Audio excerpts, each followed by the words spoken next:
Olá, pessoal, tudo bem? Sejam bem-vindos a mais um quadro Diálogos aqui do canal Literatura Fora da Escola. Eu sou o professor Lucas Limberti e hoje nós vamos fazer um vídeo, um bate-papo especial aqui, internacional, com um convidado de honra, que é o Modesto Bemba. E aí, Modesto, tudo bem? Tudo bem, professor Lucas? E consigo, como vai? Tranquilo. Modesto, então, é um angolano, né, do continente africano aqui, aportando em nosso canal. E nós vamos conversar algumas coisas muito interessantes da experiência que eu tive de estar por lá. Ele tem uma vivência muito bacana na cidade de Sumbe, né, além de ser engenheiro de informática, formado no Instituto Superior Politécnico do Porto Amboim. Ele também está à frente, junto com uma turma muito bacana da Associação de Apoio ao Desenvolvimento do Sumbe, que deu todo o suporte quando eu estive lá em Sumbe, Angola, para a gente fazer uma formação de escritores, tudo bem? Então o bate-papo vai ser legal, fica por aí. Valeu, Modesto, roda a vinheta!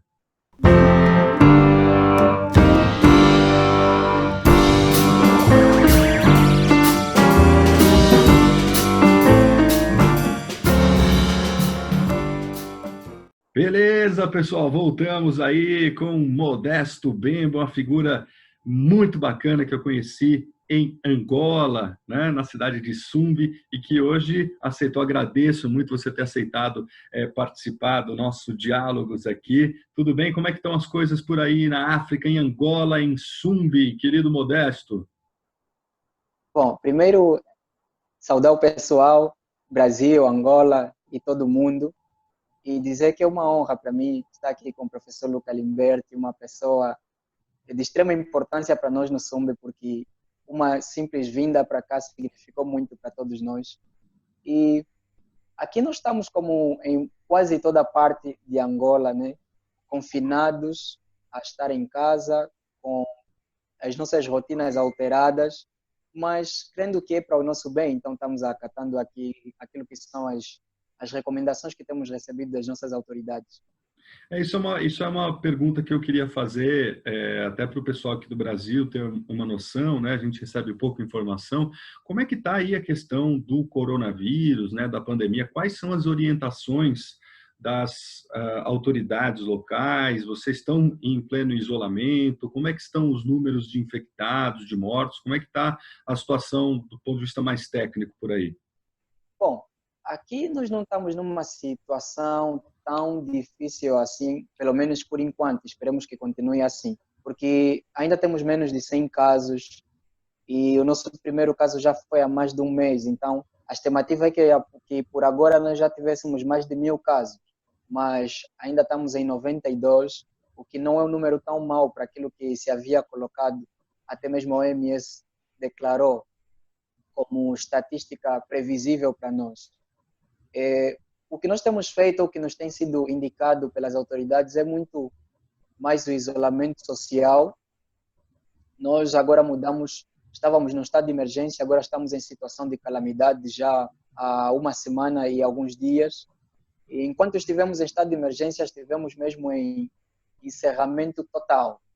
As ruas estavam despovoadas, parecia mais um filme de zombie, mas agora já estamos a poder sair, mas com lugares muito específicos para podermos ir, com uma outra abertura, mas ainda continuamos de certa forma confinados, porque não temos tido a liberdade para praticar as nossas atividades normais do dia a dia. Uma ou outra já voltamos, mas sempre com certas restrições, principalmente de biossegurança. E as escolas estão fechadas? Por enquanto, sim, mas já com o decreto da situação de calamidade, vinha estipulado a data de início das aulas, que é para o próximo mês. O ensino superior volta já no dia 9 ou 7, se bem me recordo, e 2 semanas depois vêm os outros ensinos de base. Tá, só para, como a gente grava esse papo, né? 9 ou 10 você está dizendo do retorno, 9 ou 10 de junho ou De de julho, julho? Junho. julho. Ah, de julho.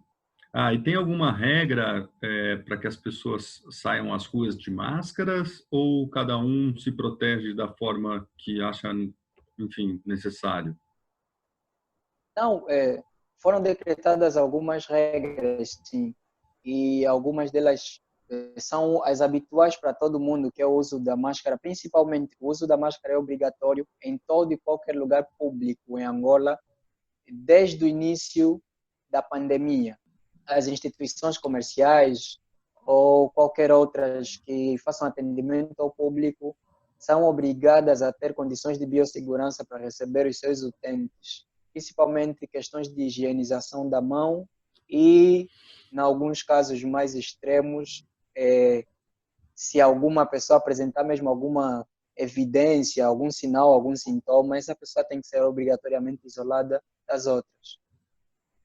Entendi. Infelizmente, aqui no Brasil, nós estamos numa curva ainda crescente, né?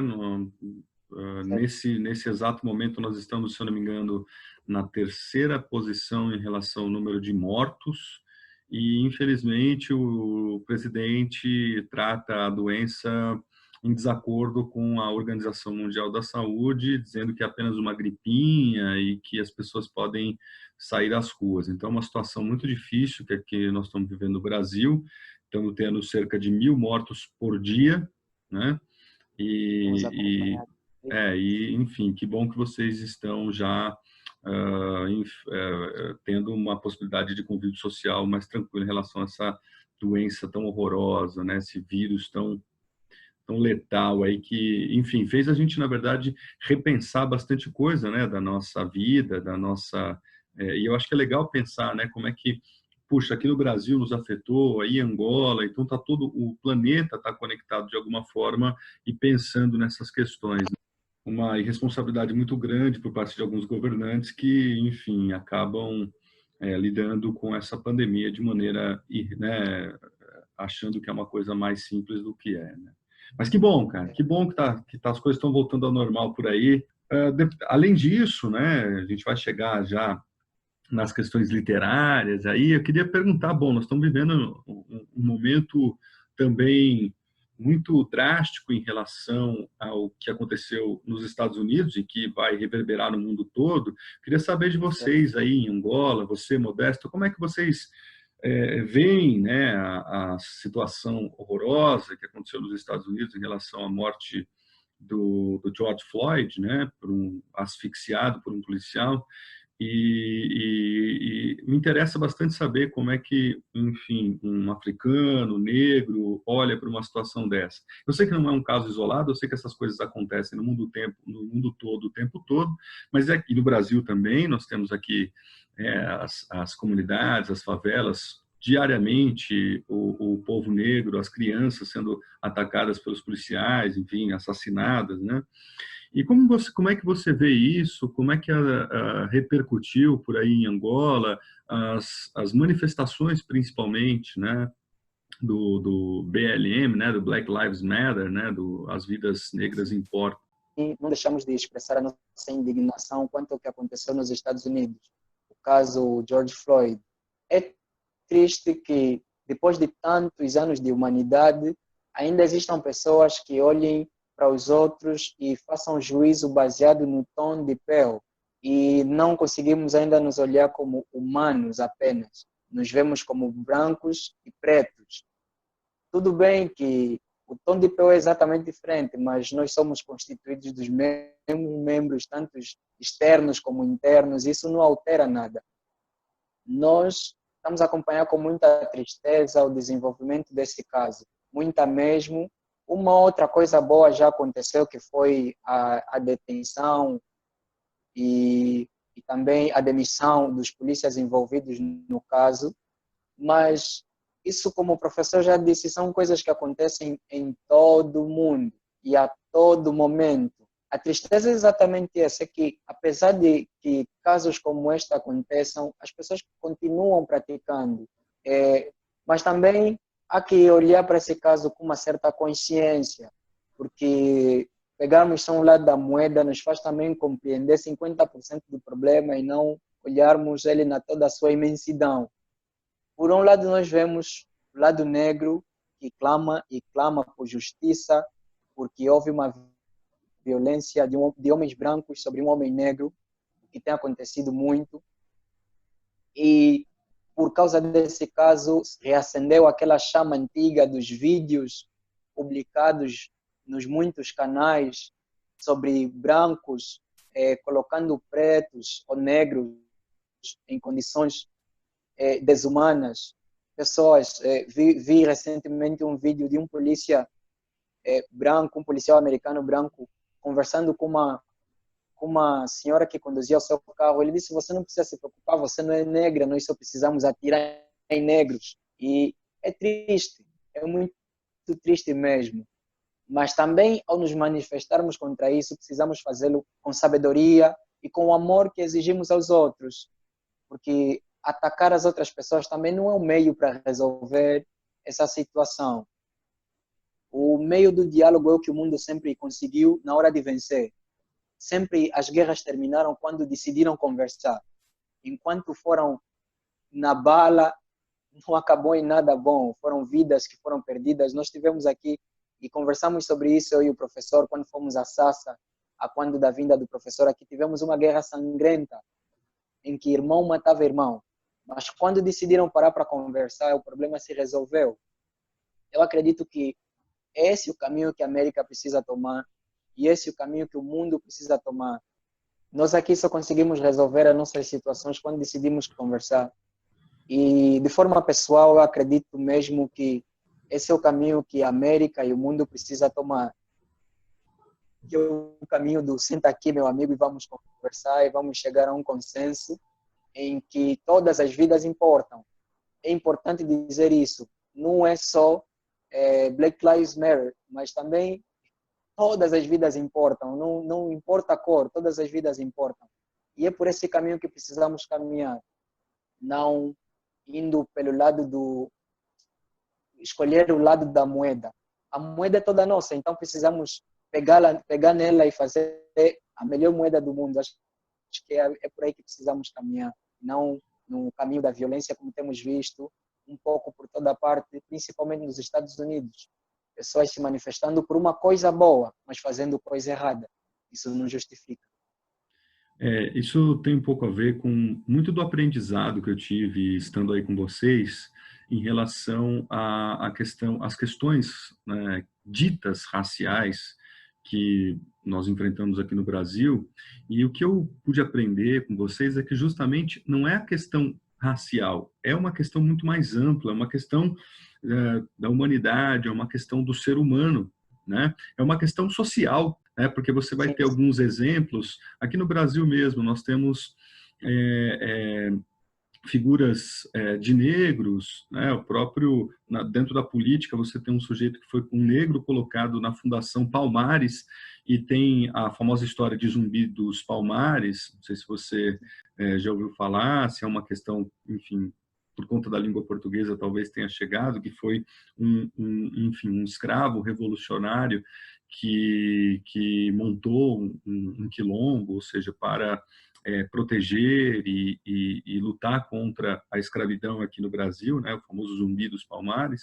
E aí tem uma instituição chamada, né, da Fundação Zumbi dos Palmares, que o governo atual colocou um homem negro que é contra o movimento negro, né? Então, justamente utilizando uma figura, e aí o que me fez lembrar muito do aprendizado com vocês é justamente que a questão é muito maior porque ela é de ordem social, né? Então é muito mais a sim, função que você exerce na sociedade, partindo do princípio que somos todos iguais, né? Que vai diferenciar aí as lutas e as pautas que são políticas, fundamentalmente sociais, para a localização racial, né? Não sei se eu fui claro, né, nessa sim. fala. Eu acredito muito que é por aí, professor. Eu tenho um exemplo muito claro que essa questão do racismo não está propriamente só no lado daqueles que são chamados os brancos. Entre nós também temos apresentado muitos, mas muitos estigmas em relação à nossa própria cor. Eu estava em casa com os meus irmãos mais novos e eles disputavam entre eles quem é mais claro. Isso já me diz muita coisa. Diz que até entre nós não queremos, não nos aceitamos. E se nós não nos aceitarmos, não podemos obrigar que os outros nos aceitem. Precisamos também trabalhar primeiro em nós, aquilo que nós achamos, aquilo que nós pensamos sobre nós mesmos, como nós nos vemos, para que os outros também nos vejam de forma diferente. Enfim, uma questão fundamental, né, que está na pauta do mundo atualmente, e eu acho que é muito legal você está dando esse depoimento para a gente, no sentido de ser, enfim, um angolano que vive exatamente no continente mais velho do mundo, de onde os negros partiram para os outros lugares do mundo, e ter essa consciência, pelo menos me deixa contente do ponto de vista das raízes, né? Onde que a raiz está colocada, existe essa chama positiva. Bom, enfim, espero que as coisas melhorem, né, e que também esses movimentos eles sirvam para que as pessoas repensem do ponto de vista democrático, né, os seus votos nesse giro, enfim, reacionário, conservador que o mundo teve nos últimos tempos, não só nos Estados Unidos, mas em outros países da Europa, aqui no Brasil também, enfim. E, enfim, falando sobre a minha estada aí, puxa, foi muito legal, foi muito contente. Você me contou bastante coisa que eu acho que o pessoal aqui ia ficar satisfeito em saber sobre essa associação, né? A Associação de Apoio ao Desenvolvimento do Sumbe. Conta como é que surgiu, como é que é a ideia, quais são as ações de vocês aí. Eu lembro de uma história que você contou da limpeza da praia, né? Que a praia estava toda suja, vocês limparam a praia, depois a prefeitura acabou... o governo local acabou assumindo essa responsabilidade, né? Conta um pouquinho para a gente. Bom, eu sou um dos líderes da Associação de Apoio ao Desenvolvimento do Sumbe. Ela é constituída maioritariamente por pessoas da mesma faixa etária do que eu. E muitos deles até são mais novos do que eu. E eu só tenho 25 anos. E nós, como amigos, saímos para girar e passear pela cidade, e acabamos chegando até a Sassa, um local onde eu levei o professor Lucas para conhecer. Então, sentamos e começamos a perguntar, um por um, qual é o sonho, qual é a visão que cada um tinha em relação à cidade que nós vivíamos. E, no final de tudo, a conclusão que chegamos é que cada um de nós tinha uma grande esperança de que o Sumbe se tornasse um lugar melhor para viver, tanto para nós mesmos, como para as gerações que viessem a seguir a nós. Então, depois de algum tempo, surgiu a ideia de se criar uma associação que trabalhasse para ajudar a desenvolver essa cidade. E exatamente a nossa primeira atividade foi essa que o professor falou há pouco. Nós vimos que a cidade tinha muitos lugares que estavam sujos, inclusive a praia. Então decidimos limpar a praia. Nós fomos às rádios, convidamos o povo do Sumbe a se juntar a nós para limpar a praia. Nós da associação éramos por aí 20 a 25 pessoas. E quando começamos a limpar, apareceram mais de 100 pessoas para nos ajudar a limpar. E durante 4 dias limpamos a praia do Sumbe, a marginal do Sumbe. E ficou tão limpa que depois daquele dia o governo decidiu que eles seriam os responsáveis por limpar a praia. E até hoje, professor, hoje é 9 de junho, eles continuam limpando a praia. Temos uma praia bem mais limpa do que antigamente. Então, isso nos motivou a continuar com os trabalhos. Hoje nós trabalhamos com muito mais coisa. Nós fazemos de tudo para formar as pessoas no Sumbe, porque acreditamos que o abrir de mentes é que vai mudar a cidade, porque a cidade por si só não se suja. As pessoas sujam a cidade. E se essas pessoas tiverem suas consciências trabalhadas e mudadas, aí sim teremos um Sumbe melhor, uma cidade melhor. O professor nos agraciou com uma formação de literatura, aprendemos muito sobre o Sublime. Eu nunca vou me esquecer do Sublime. E foi muito bom, muito bom. E não paramos. Buscamos outras pessoas para nos informarem, para nos formarem. Hoje trabalhamos não só com solidariedade, mas também damos formação e criamos projetos como um que o professor vai falar daqui a pouquinho também. E tem sido muito bom até agora. Que legal. Eu fico encantado, cara, me emociona de ver essa ação de vocês, porque o que vocês estavam fazendo era a política em estado puro, né? Até eu lembro de um vídeo que nós gravamos indo no caminho para a Sassa, que ficou famoso entre os meus conhecidos aqui. Fala sobre a importância política. Bom, pessoal, precisamos entender que, na verdade, a política não é feita pelos políticos.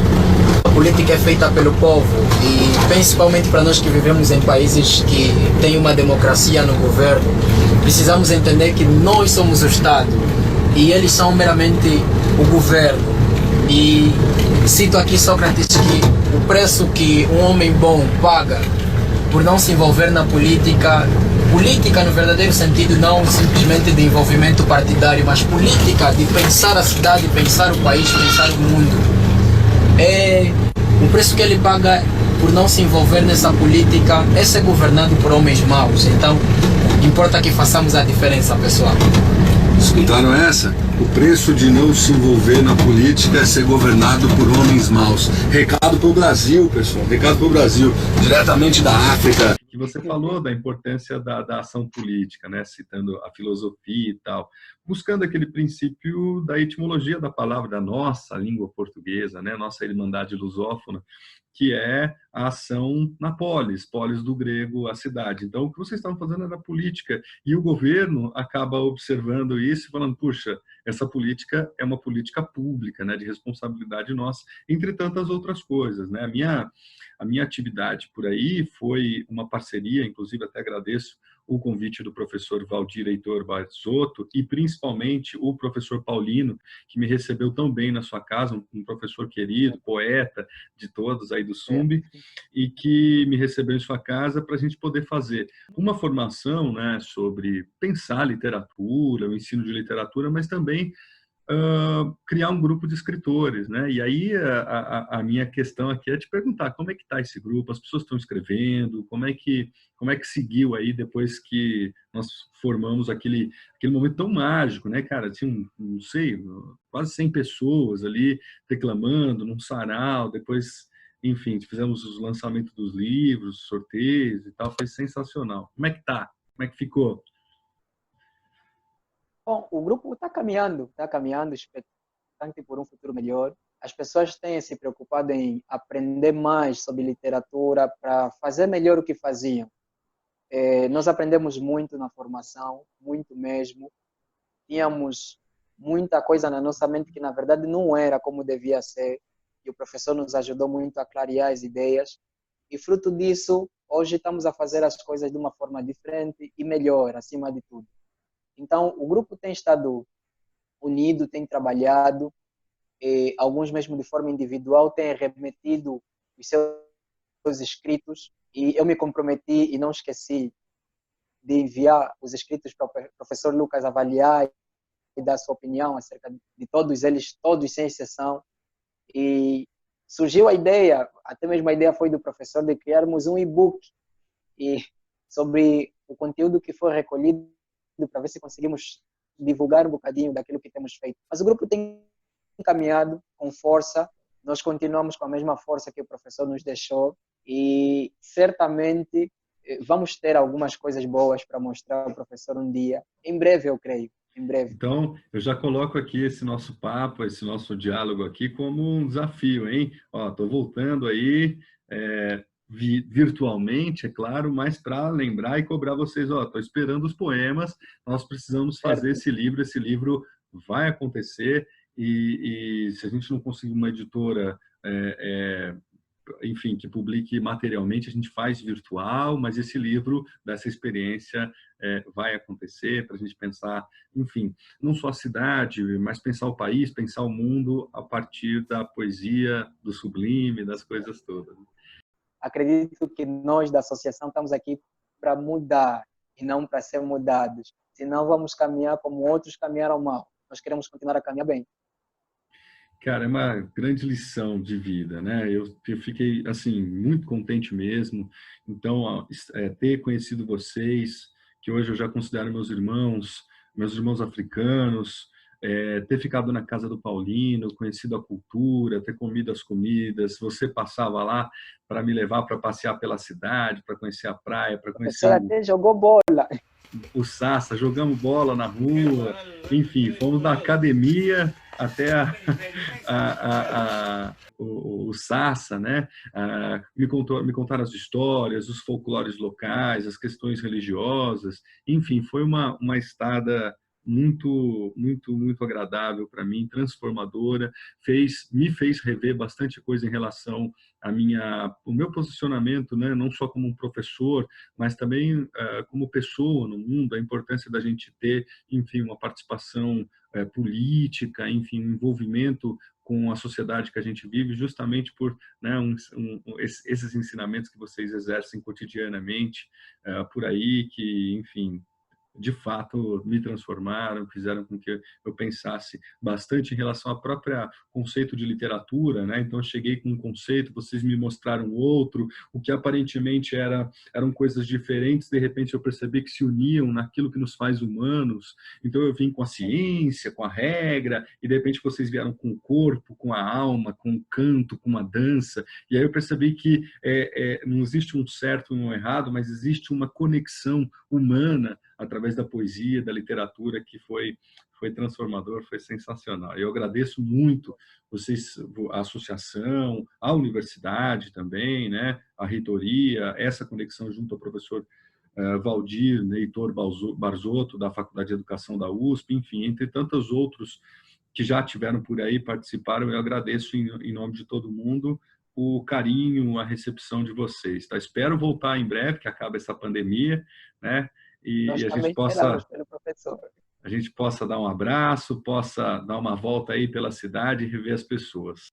Eu já cheguei a falar para o professor, numa conversa pessoal, nós temos uma atividade especialmente à espera de si. Nós gostaríamos muito de passar umas horas do nosso dia e uma noite mesmo até nas grutas da Sassa. São lendárias aqui no Sumbe, são lendárias. Nós queremos levar o professor para lá para passar a noite acampados conosco e passarmos a noite a declamar poesias, a conversar, a pensar o mundo. Então, estamos só à espera que tudo melhore. Gostaríamos muito de ter a presença do professor aqui. E quem mais quiser vir, não é? O convite agora é extensivo para todos os que puderem estar conosco naquele dia. Será uma honra muito grande. Será uma honra para mim também esse convite aqui. Enfim, enche meu coração de alegria, com certeza, de verdade, é um lugar maravilhoso, mágico, tem uma energia, né? O Rio Cambongo, né? Que a gente até gravou um vídeo que ainda vai sair aqui no canal sobre o Mayombe, né? A floresta de Mayombe, do livro do Pepe Tela, que é um angolano e que o pessoal estuda bastante aqui no Brasil em função dos vestibulares, mas o Sassa é realmente um lugar maravilhoso, encantador, que tem uma série de lendas, né? A coisa do pedir para poder ir até lá, pedir permissão para os sobas, a questão de não atravessar para o outro lado do rio, os folclores todos, né? Que são incríveis, né? Quando estava por aí, vocês me contaram algumas coisas muito curiosas, né? Da cultura, que para a gente ir para esse lugar que é tão bonito, né? Então marcante para a geografia local, vocês precisavam pedir autorização para os sobas. Explica um pouquinho para a gente o que são os sobas, né, os soberanos. Para nós, para irmos para aquele local, nós precisamos da autorização do soba. Desde há muito tempo, os sobas sempre estiveram aqui. Quem nunca esteve é o governo como tal, como nós o conhecemos agora. Então, existe aqui em Angola uma certa coordenação entre o poder político, o poder executivo, o poder legislativo e também o poder, digamos, cultural, que é onde entram os sobas. Os sobas eram como reis, podemos assim dizer. Eles eram como reis e representantes de uma determinada área. Então, eles continuam tendo autoridade sobre aquelas áreas, e muitas das áreas em Angola, os sobas têm mais autoridade do que até mesmo o presidente da República.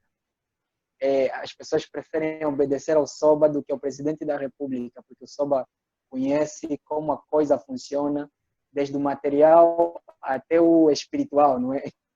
Conhece tudo e domina tudo. Então, uma mistura de misticismo e tudo mais, nós sempre acreditamos que há locais que não se pode entrar com grande facilidade e por causa das lendas urbanas que foram sendo criadas acerca desses locais, nós hoje para frequentar precisamos da autorização do soba, ele precisa ter conhecimento, em alguns locais ele precisa mesmo ir com vocês fazer um ritual, só depois é que vocês passam e vão à vontade tranquilo, confiando que nada vai acontecer. E Assas é um desses locais. Até o professor viu que até para atravessar para o outro lado do rio, o pessoal que vive mais próximo diz, não faz isso, não vai, vocês precisam da autorização do SOBA para isso. Então, está muito dentro de nós, muito mesmo. E há muitos SOBAs aqui em Angola. Me chama a atenção até te perguntar, né? Porque no Brasil nós temos ainda organizações e crenças religiosas que são de origem africana, né? Então, por exemplo, o Candomblé aqui no Brasil.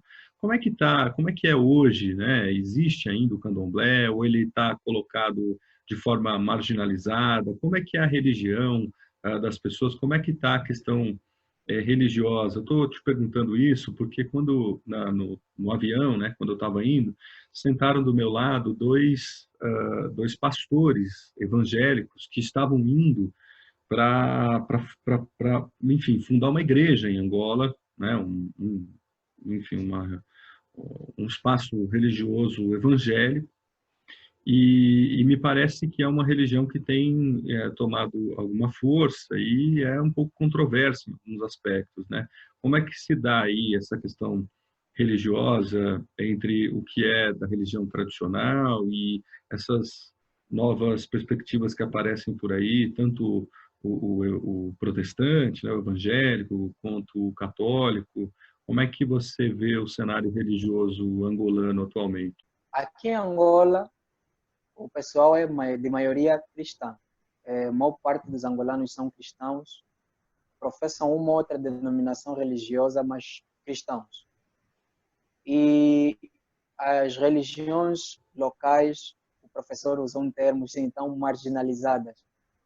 Agora, não sei se no bom sentido, se no mau sentido, porque alguns diriam que a marginalização fez bem, porque deu portas ao cristianismo. Já outros defendem outra coisa, que isso fez com que muitos de nós perdêssemos a nossa identidade. Mas tem surgido, principalmente na capital de Angola, em Luanda, um grupo que tem trazido de volta uma cultura Ubuntu, que de certa forma é religiosa também, traz uma vertente muito espiritual e no sentido de tentar ganhar o mercado, posso assim dizer, de tentar trazer de volta as originais da cultura do povo, reacender aquela chama da religião originária dos povos africanos e até já estão a fazer desenhos animados, ilustrativos, para tentar trazer a consciência dos angolanos sobre aquilo que foi a religião nos tempos passados. Mas, por agora, por enquanto, o povo angolano é de maioria cristã. Tal como os dois pastores que vinham com o professor Lucas, muitos outros temos aqui em Angola que vêm do Brasil, que vêm alguns poucos de Portugal, outros poucos também dos Estados Unidos, maioritariamente do Brasil, para nos trazer algum ensino que tem a ver com a religião. E nunca a nossa religião, digamos, nossa enquanto cultura, e sempre a religião que vem do outro lado da ponte. Uma das questões, eu me lembro bastante, que o professor Paulino colocava, era justamente um processo de aculturação que se dava em várias perspectivas, né? Inclusive do ponto de vista da linguagem, né? Que eu acho que é uma das coisas bem interessantes para a gente conversar. Bom, todo mundo sabe que o angolano fala a língua portuguesa em função da colonização portuguesa, tal qual nós, brasileiros, né? E o professor Paulino levantava a questão de que, bom, no primeiro momento, perderam um pouco a coisa das falas locais, né? Que o livro Mayombe, do Pepe Tela, levanta bastante no enredo, que é justamente quando houve o levante do MPLA, né, do Movimento Popular pela Libertação de Angola, em que os angolanos, mesmo tendo identidades, questões tribais ou línguas próprias e diferentes, acabaram se unindo pela língua portuguesa contra os tugas, né, contra os portugueses no processo de independência. Então, acho que é legal você... E eu lembro que o professor Paulino falava bastante dessa questão dos angolanos que estão esquecendo um pouco as línguas maternas, as línguas tradicionais. Como é que você vê essa questão da língua portuguesa? E até coloca uma outra questão. Ele falou que por conta de passar alguns canais de televisão brasileiros, aí eu me lembro que assisti algumas programações do Brasil, algumas redes de televisão, algumas pessoas estavam até falando com um sotaque abrasileirado, que de alguma forma poderia ser um problema, né? Como é que você vê essa questão da língua? Bom, é fato. Nós, enquanto povo que tem uma língua, nós perdemos e muito mesmo a nossa origem. E hoje por hoje é raro encontrar alguém que ainda fale uma língua nacional. Eu sou um exemplo prático. Eu sou bakongo, sou de origem bakongo, mas não falo kikongo, não falo nenhuma língua da minha origem. E tal como eu, existem muitos outros, até muito mais velhos do que eu, que são de outras origens, que falam quimbundo, umbundo, e não sabem também. Nós hoje nos cingimos em aprender o português, depois vamos para o inglês, mudamos para o francês, mas aquilo que é nosso, aquilo que nos identifica, perdemos. Sinceramente, perdemos. É triste e, de certa forma, revoltante. Há tempos, acredito que há uns 4 ou 5 dias atrás, eu acompanhava um debate na rádio e tratavam exatamente sobre essa questão e procuravam a causa. Alguns alegam que a colonização cooperou, mas não sei se isso é verdade de todo, porque nós conhecemos da história que a nossa língua natal é uma das coisas que cooperou para que pudéssemos nos ver livres dessa escravidão, porque desculpa, é a linguagem que usava-se para ludibriar o Tuga, nesse caso. Ele não entendia, então vamos falar o que ele não entende. Como pode ser que agora também são eles que vieram nos criar a tal dificuldade? É certo que fomos reprimidos e fomos oprimidos e nos forçaram a não falar. Era extremamente proibido falar os nossos dialetos locais, mas eu acho que os nossos mais velhos tinham, de certa forma, a responsabilidade de nos passarem aquilo que também lhes foi passado de graça. E talvez hoje fosse diferente caso eles fizessem isso. Então, em termos linguísticos, perdemos muito, mas muito mesmo a nossa origem. E é triste, e não sei se não é tarde. E se tivéssemos ainda em condições de recuperar, acredito que seria necessário um trabalho muito mais árduo se tivéssemos tentado já uns tantos anos atrás. Eu acho que no Brasil também se discute muito isso. Eu acho que a questão hoje, por mais que nós tivemos uma distância entre o momento histórico de independência em cada um dos países, a questão não é nem mais deixar de falar a língua portuguesa, né? Porque a língua portuguesa ela já é a nossa língua mesmo. Ela já tem marcas locais, essas coisas todas. Mas, no mínimo, resgatar a cultura, conhecer e como a língua materna, portanto a língua que se falava antes da chegada dos portugueses, ela vai conferir para o angolano valor cultural, né? Questões que são históricas, questões etimológicas que vão definindo um passado que não pode ser esquecido, né? Porque senão de repente a gente acaba, enfim, convivendo o tempo todo com um processo de aculturação, seja português, seja estadunidense, seja qualquer coisa nesse sentido, né? Eu acho bem interessante. Bom, muito legal. A gente passou aí da questão religiosa para a questão linguística, né? E eu acho que essa reflexão é de suma importância. Conta para a gente quais são qual é o nome que eu uso? Não é dialeto, na verdade, né? É língua materna, que você falou do Kikongo, Quimbundo. Quais são os que existem? Bom, nós temos muitos, né? Nós temos muitos porque temos muitas regiões aqui, mas aqueles que mais imperam, temos o Kikongo, temos o Fiote, temos o Quimbundo, e depois aqui no Sumbe, o povo também fala Ngoia. Ngoia é uma variação que alguns alegam ser do Quimbundo, outros do Umbundo, mas pronto, não é de origem, ela também descendeu de outra língua. Então são muitas mesmo, em função da região. É possível que alguém saia de Luanda para o Kwanza Sul, que são províncias com fronteira, e ao falar as nossas línguas nacionais, eles nem se entendam, apesar da fronteira que partilham. E quando passa do Kwanza Sul para Benguela, eles também não se entendam. Então, são mesmo muitas e muitas. Outra coisa, assim, até de curiosidade local, quando eu estive aí, o professor Paulino me levou para conhecer a cidade dele, a cidade de Gabela, né? E no caminho tem uma coisa interessante, curiosa, que o pessoal vai parando na estrada. Como é que chama aquela especiaria, aquele ratinho que o pessoal come? Ah, sim. Chamam pungo, rato pungo. Pungo. Sim, sim, sim. É um rato que é apanhado nas lavras da cidade da Gabela e depois é preparado, até mesmo temperado, e vendem ao longo das estradas aqui um pouco por toda parte. Então, se um dia você for para Angola, certamente alguém vai te oferecer para conhecer essa especiaria. Rato pungo. O rato pungo, eu conheci ali no nosso caminho. Enfim, foi uma viagem também muito legal, desbravadora, para a gente poder. Passamos pela Cachoeira do Binga, muito linda, muito legal. Enfim, um lugar com paisagens maravilhosas, com pessoas muito carinhosas, muito queridas, muito receptivas. E do ponto de vista da poesia, né, da nossa literatura aí, foi assim muito enriquecedor. Eu espero que o pessoal tenha aproveitado bastante a nossa troca de experiências e que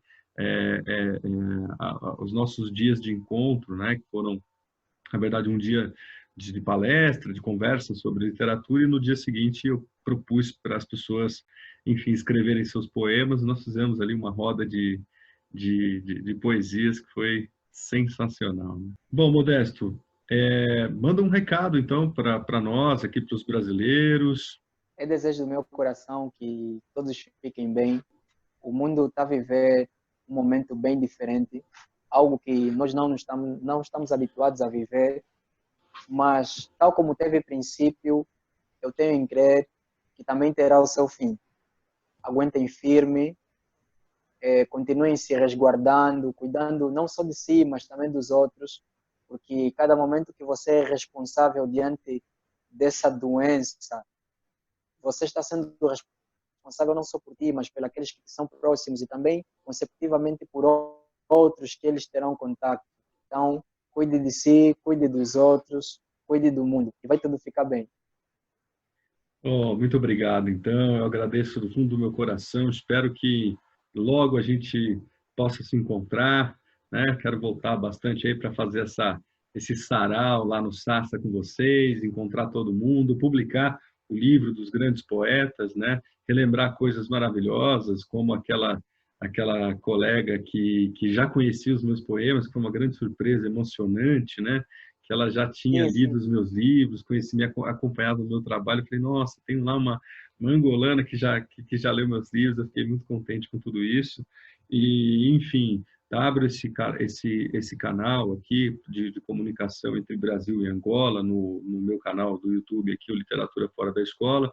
Sempre que vocês quiserem, enfim, bater um papo, podem entrar em contato comigo. Vamos nos conectando sempre. Pode saber que tem um brasileiro aqui que se preocupa, que, enfim, que pensa em vocês e que jamais vai tirar a Angola do coração, tudo bem? Então, manda meu abraço para todo mundo que você encontrar por aí, se cuidem também, e eu acho que os angolanos têm muito a ensinar os brasileiros. Eu lembro da minha visita à escola pública que o professor Paulino dá aula, um garoto que levantou a mão e falou, professor,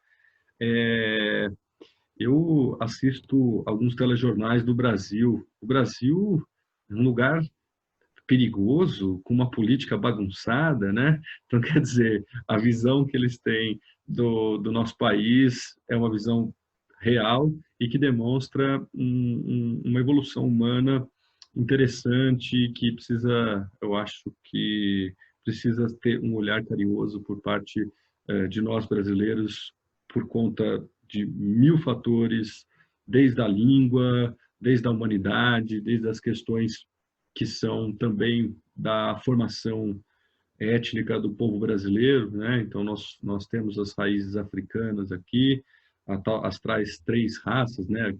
Um termo problemático, mas brancos, negros e índios. Então somos irmãos de raízes, somos irmãos de língua e principalmente de humanidade. Então eu deixo aqui meu recado para todos os meus queridos amigos e irmãos aí do SUMB. Espero voltar e sintam-se todos abraçados aí. Obrigado, Modesto, mais uma vez por sua Obrigado, participação. professor. Eu tenho muito orgulho de ter um amigo como você, tão jovem, né? Com 25 anos, mas com uma cabeça acima da média, enfim, que consegue ver o mundo do ponto de vista político, artístico, diferenciado. Um grande abraço. Obrigado. Se o pessoal quiser te mandar um e-mail, te encontrar nas redes sociais, como é que você está? Bom, no Facebook, Modesto Bemba, e pode mandar um e-mail por modestobemba@gmail.com. E quem quiser conhecer um pouquinho do trabalho da associação, vocês têm também uma página, né? Sim, temos uma página no Facebook, Associação de Apoio ao Desenvolvimento do SUMB, e vai poder acompanhar a par e passo tudo o que temos feito para fazer acontecer o nosso sonho. E nosso lema é: por um SUMB que sonhamos. Por um SUMB que sonhamos, por um planeta que sonhamos. Obrigado, Modesto. Até a próxima. Pessoal, se inscrevam aí no canal, acompanhem os outros vídeos, mande essa conversa aí para os bons. Valeu, beijo no coração de todo Angola aí.